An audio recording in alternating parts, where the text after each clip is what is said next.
नमस्कार। हमारा आज का विषय है सच्चे प्रेम को कौन सी बातों का ध्यान रखना चाहिए। जवाब है, सच्चे प्रेम को बहुत सी बातों का ध्यान रखना चाहिए, क्योंकि सच्चा प्रेम निस्वार्थ भाव से इतनी अच्छी देन देता है कि दूसरे का जीवन बदल जाता है, या यूं कहें कि किसी के जीवन को वह सुखदायी बना देता है, सुख शांति से भर देता है, अमूल्य सुखों से भर देता है।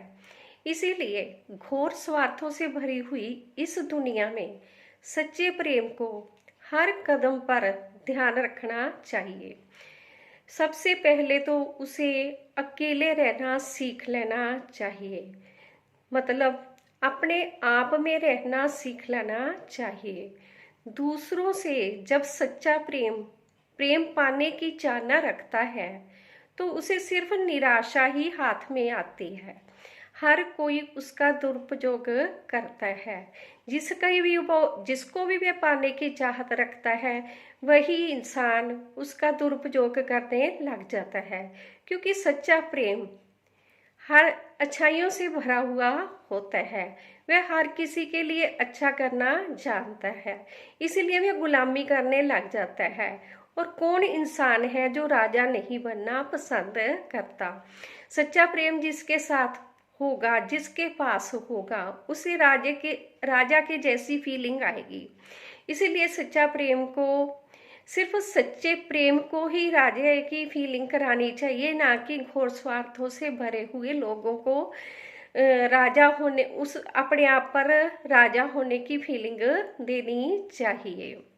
नंबर 2 है कि सच्चे प्रेम को दिखावा करना सीख लेना चाहिए। आजकल मुखौटा पहनने वाले लोग बहुत ज़्यादा मिलते हैं, और ऐसे लोगों का मुकाबला करने के लिए सच्चे प्रेम को उनके जैसे ही चलना होगा। इसीलिए उसे दिखावा करना सीख लेना चाहिए। अगर वह ऐसा नहीं करता बनावटी दुनिया में, तो यूं कहें कि ये दुनिया उसे गम के गहरे समुद्र में डुबो देगी और हर समय उसे निराशा में डुबो देगी। नंबर 3 है कि सच्चे प्रेम को व्यक्ति की पहचान करना सीख लेना चाहिए। कौन सा व्यक्ति सकारात्मक है, कौन सा व्यक्ति नकारात्मक है, और कौन सा व्यक्ति बहुरूपिया है। सच्चे प्रेम को इन्हों तीनों की पहचान होनी जरूरी है, क्योंकि अगर वह ऐसा नहीं करता तो उसे वक्त की मार बहुत पड़ती है। वह सबसे पीछे रह जाता है। वह जिसके भी साथ होता है वह सभी आगे निकल जाते हैं, परंतु वह खुद पीछे रह जाता है। सच्चे प्रेम को हमेशा हर कदम पर देखकर चलना चाहिए। अगर हो सकता है कि उसके जीवन में कोई ऐसा इंसान आ गया है जो नफरत से भरा हुआ हो, तो उसे देख लेना चाहिए कि वह इंसान उसके लिए खुद में बदलाव कर रहा है या नहीं कर रहा। अगर नहीं कर रहा तो वह कितनी भी शिद्दत के साथ उसके साथ रिश्ता निभाए, वह रिश्ता रिश्ता नहीं रहता। अगर वह मन मारकर उसके साथ रहना भी चाहे, भाव रिश्ता तो नाता तो निभ जाता है, परंतु वह कभी संतुष्टि नहीं पाता है। नफरत के साथ तो उसे सारी उम्र त्याग ही त्याग करने पड़ेंगे, समझौते करने पड़ेंगे, उनकी हाँ में हाँ मिलाकर ही चलना पड़ेगा।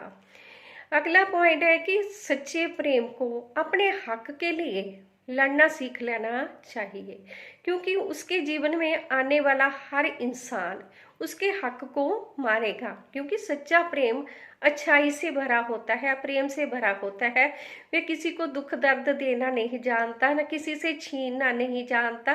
वह त्याग करना जानता है, समझौते करना जानता है, दूसरों को सहमति देना जानता है, सहयोग देना जानता है। यूं कहें कि हर अच्छा गुण या कहो कि सच्चा प्रेम खूबियों से भरा हुआ होता है, इसलिए उसे हक के लिए लड़ना सीख लेना चाहिए, नहीं तो वह बिल्कुल खालम खाली हो जाएगा। उसके पास जो कुछ भी है, वास्तविक भी और वस्तु भी, मतलब वस्तुएं भी जितनी कीमती हैं उससे छीन ली जाएंगी, और जो उसकी जो खूबियां हैं ना, वह भी उससे छीन ली जाएंगी। इसलिए सच्चे प्रेम को हक के लिए हमेशा ही, चाहे जे संघर्ष कितना भी लंबा हो, उसे जे संघर्ष करते रहना चाहिए। सच्चे प्रेम को याद रखना चाहिए कि एक तरफा प्रेम कितना भी पवित्र हो, वह अपनी आभा खो जाता है। इसीलिए उसे हर कदम पर ध्यान से चलना चाहिए और ईश्वर का साथ लेते हुए गुरु की शिक्षा को फॉलो करते हुए चलना चाहिए। धन्यवाद हमें अपना कीमती समय देने के लिए। हमेशा खुश रहें और खुशहाल रहें। वीडियो अच्छी लगी तो लाइक, कमेंट और शेयर जरूर करना। धन्यवाद एक बार फिर से।